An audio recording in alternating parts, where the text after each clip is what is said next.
Some What's going on, y'all? It's your boys, Georgia Bros 5. We're coming to you actually live for the very first time. It's your boy, Channel D, aka, don't worry about all that back there. Mind your business. And I'm here with my brothers as God is witnesses. Zing, please introduce yourselves.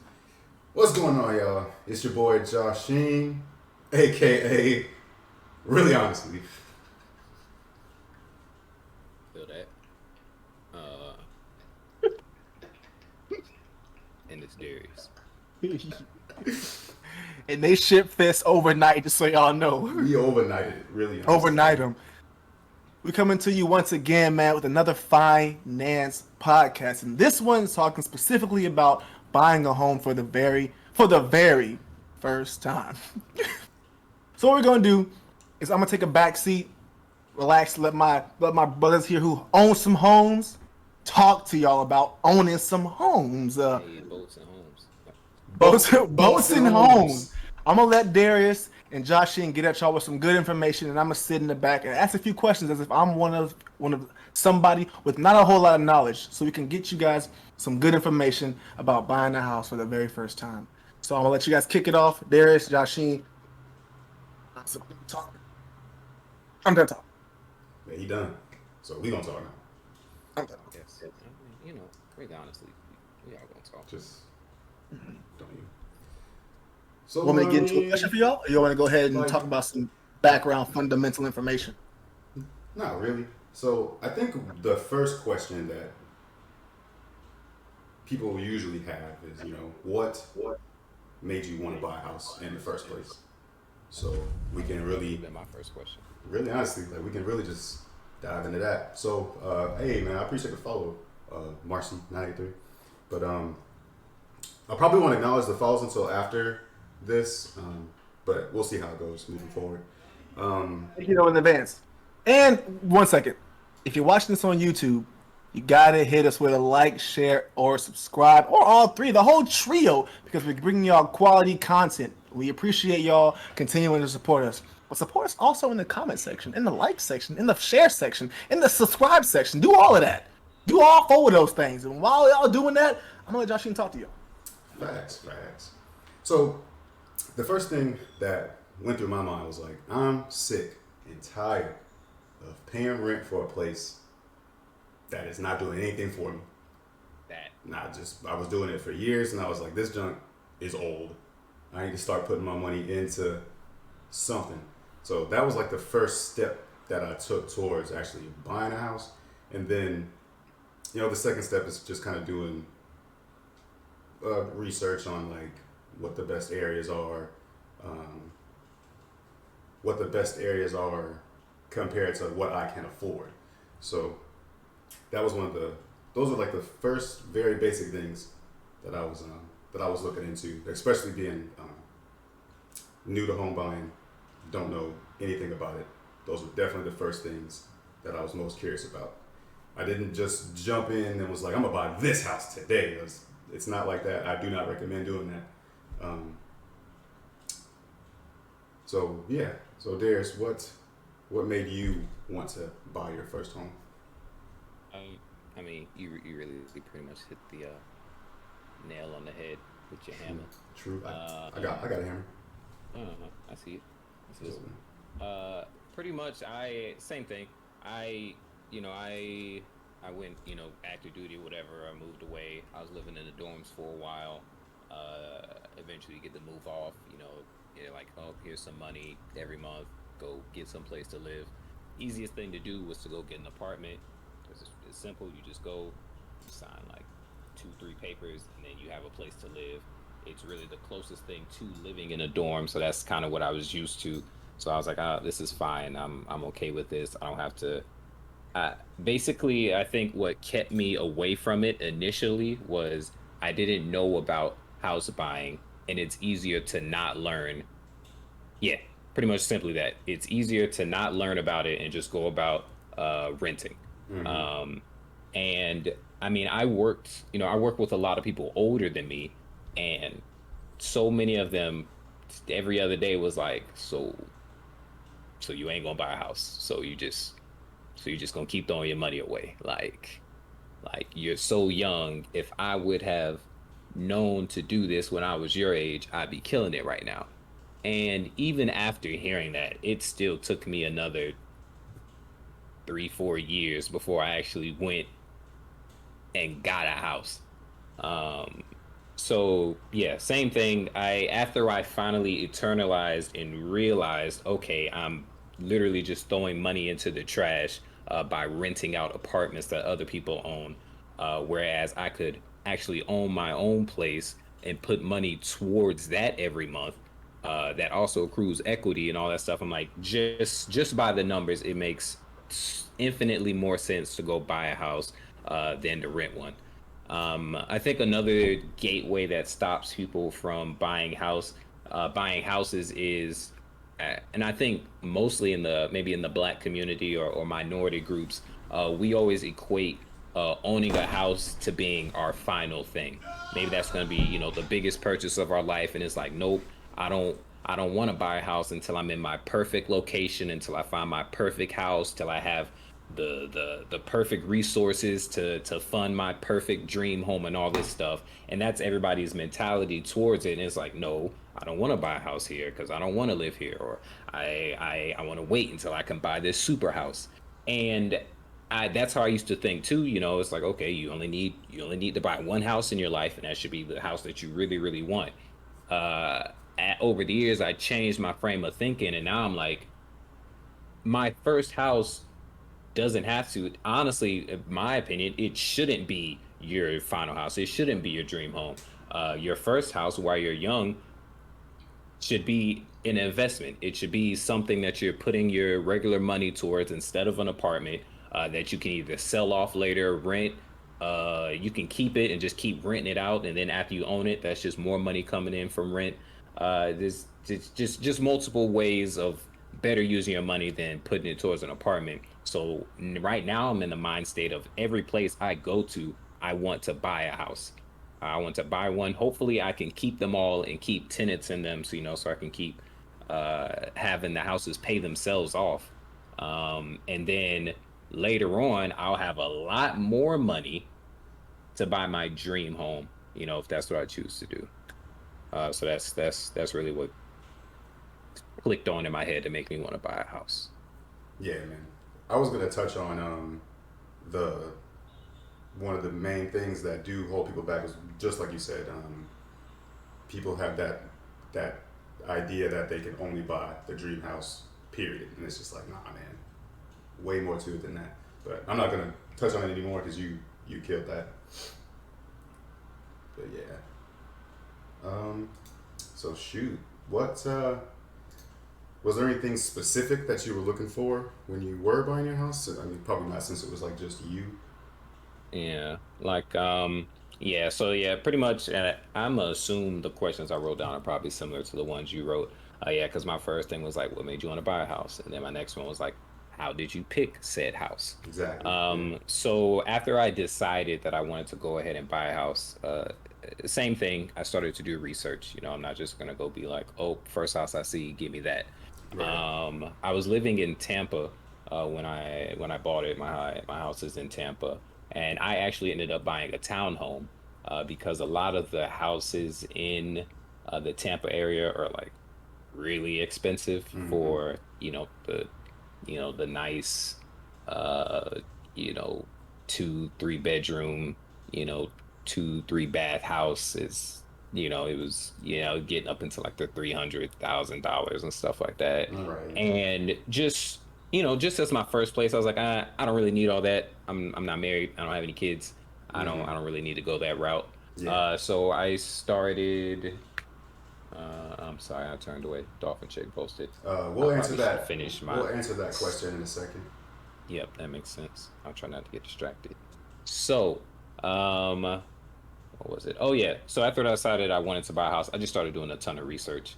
I pretty much started getting on Zillow, different housing websites just to get an idea. So I think that's a good thing to do. Get on there, look at a lot of houses, because then you can start to understand like what what attributes people equate to how much money. So like you'll start to notice, because I'm sure the first time you look, you won't know anything about square footage and how much Yeah, square footage should cost for a certain property, yeah, or how old a house is compared to how much it cost, and how many bathrooms, how many rooms, if you have laminate flooring or wooden floor, like all that stuff, it kind of just sounds like random words. But the more you look into buying houses, you'll start to notice, okay, all these houses with, granite or, whatever countertops end up costing more than whatever the other counters are made out of. right. Um, and It's, and so yeah, just stuff like that really started jiving with me. I'm like, okay, these are good houses, these are bad houses, these are what people find value in, these are what people don't find value in. mm-hmm. So after doing that, I kind of started getting an idea of how much money I think I should spend, and then how much, what stuff should be in the home that I want is for that amount of money. Yeah, During this time, I also reached out to a real estate agent. I let them know the stuff I was looking for, just because that's their profession, that's what they do for a living. So they should be better at it than me. So I still would do my own research, but I would also take their stuff into account while I was looking.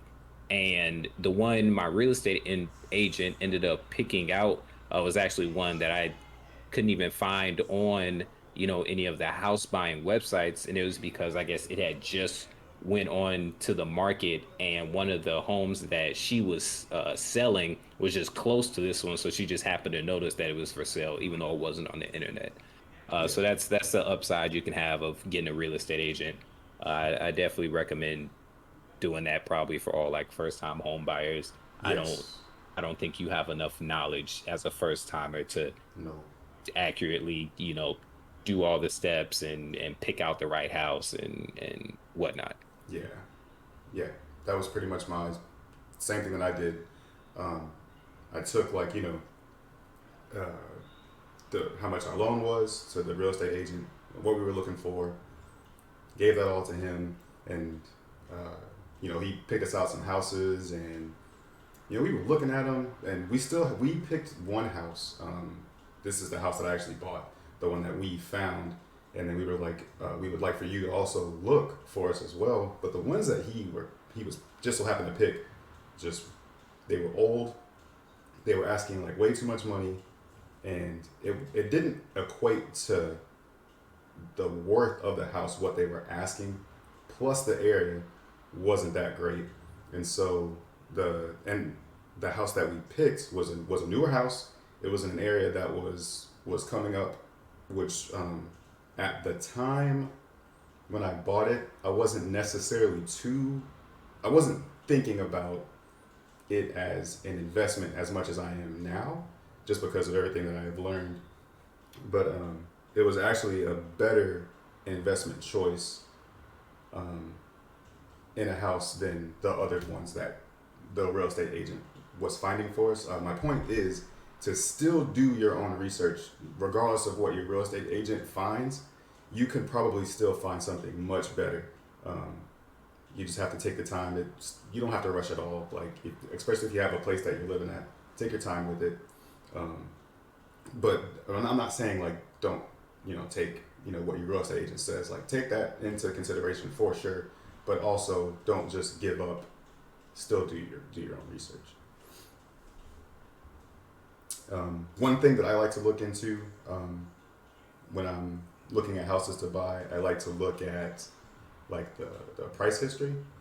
I just like to see what it previously sold for and what they're trying to sell for it now, what it looked like before and what it looks like now. So I'm Mhm. like, I have no idea why you're asking for this much money. I'll just use my house as an example. In 2016, I have all this written down. I don't remember any of this. The price for the house, it sold in 2016 for $50,750. The very next year, nothing new done to it besides new utilities.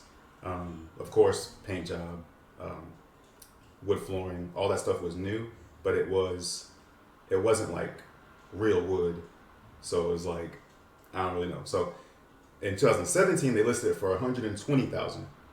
So from 50,000 to 120,000 was what they were looking to buy.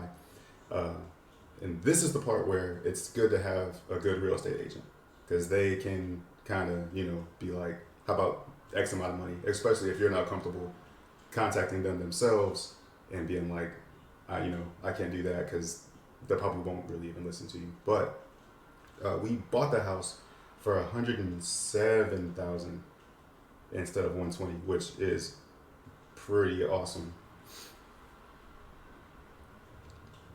That's crazy, man. Yeah. Mm-hmm. Like same thing. Yeah, real estate agents. That's their job. That's what they're good at doing. Yeah, Um, they're good at that uh, negotiation, especially if they've been y- doing it for a while. exactly. Yeah. So definitely the same way you're looking into homes and figuring out which home is right. Sometimes you should look into real estate agents, find out which real estate agent is right, Mm-hmm. figure out how long they've been doing it. Maybe most of them have like real estate ID numbers, so like they're like certified, and then you can use that to look at their pretty much like their history. You can see who all was satisfied with them, what kind of rating they got, what Mm-hmm. comments people that have worked with them have left. So Mhm. people will be real in the comments. They'll be like, "Nah, this dude was only out, for his commission check. Mm-hmm. Like he got me into a crap house. He wasn't, making sure I got the best deal for my money or anything like that. He was trying to get me to buy the most expensive thing so he would get more money. Just like car Um, dealerships, it's exactly the same in the what's the word for houses? Uh, Realtor? yeah, same thing in the real estate Realty. industry. It's the same exact mhm. way. Yeah. So there's good ones and there's bad ones. Be diligent, try to find a good one. Um, but yeah, and same thing, like they can get their pricing with a house down. Pretty much you let them know how much you want for like how much you would pay for that house, and they'd be like, okay, I'll try to go swing it, and they'll go off and talk to the seller's agent and be like, hey, we're kind of feeling like this amount of money because of X, Y, and Z. It makes more sense to pay this much. And, they'll figure out a number and then come back to you with a counter offer, or they'll be Yeah, like, okay, they accept that price. like So it's a back and forth thing. yeah, it was actually crazy. Like when we were buying the house because, like I said, they listed it for 120, and we got approved for 150. I think back then, and I was like, I mean, they bought it for like 50. Ask what they'll do 100. So Facts, because I facts. mean, like, why not? Why not ask? Hmm. The only thing that can happen is you still not gonna be in the house, so nothing changes. So he Yeah. went to them and was like, "How about 100?" And they were like, "How about 107?" And I was like, "I don't know where that 7,000 came from, but sure, like that works for me." You Um, gotta add that little bit on, man. Yeah, I think hey, probably. people don't feel like they won. It's hey, like Right, 107. It's like, you all win. right, you Yeah, got you me. got me. Okay. Yep, Yeah. yep. Would It's y'all Um. say would y'all Mhm. say that the fundamentals of buying a house is kind of like buying a car? yeah, it's very similar. Very very Yeah, similar. I would say like the buying process is similar. I would say differences are like depreciation versus appreciation. Yeah, Mm-hmm. Like buying a house, the money that you put towards your house is going to increase over the years. yeah, Yeah. Buying a car is going to decrease yeah. drastically very fast. Exactly. Same but Um, different. It's like buying a used car is like better. Same thing, like buying a used house is better. But I forgot I was about to go with that. But Well, here's a hot question for y'all. To HOA or not to HOA? For those who don't know, HOA is homeowners association. Would you guys say that a house with the HOA is better or worse? At a glance. Obviously, it's not a catch I all be all. Every house is different, but what would you guys say? I'll let Darius talk on that because I don't have an HOA at my home. I know that he does, so I'll let him speak on that. um so I mean if you're saying like I don't know, at a Because glance, honestly it's speaking, hard to say yes or no. right. So um I guess personally me, meh. I I I could say it could be good with it or without it. Mhm. Like I'm sure so at a glance, I think majority of people would say it'd be better to Oh, not have a HOA yeah. because Sure. you're paying less money. Yeah. Mhm. You're not paying extra money every month just cuz, right? Yeah. Mhm. But on the flip side of that, most HOAs take care of a lot of stuff so you don't have to. Like my Great one. HOA, one, my home is in a gated community, so it pays for that. There's security patrol, it pays for that. There's a pool, there's a basketball court, there's a park. HOA covers all of that. HOA also pays for the sewage and the trash. They come and cut my grass. I don't ever have to cut my own grass. They pressure wash the houses because they want all the houses within their organization to look good. So they knock those out. Makes the equity. Yeah. So it's good in that regard. Yeah. I would say downsides to HOAs are a lot of HOAs kind of stop you from causing too many outside changes to your home. Whereas if you were in a community that didn't have a HOA, you could do literally anything you want to your house. You can make it, you know, black and purple polka dots, and that's just you. You want a black and purple polka dot house. But when you're within an HOA community, they have a list of rules and guidelines like you can do this to your house, you can't do this to your house. Reason being, uh, the homeowners, association is a group. That whole area is a part of that group. They want that group's value to be high, so they don't want everybody just making their house look all crazy and stuff that would bring down, the value of the homes around it. Because it's like, I don't want to live next to that crazy looking clown house. Yeah. Yeah. So you have less creativeness, I guess, when you live in that kind of community. So I mean, there's ups and downs to it, but Yeah. I really wouldn't. Yeah, that's not really a make or break as far as buying a house for me. Okay.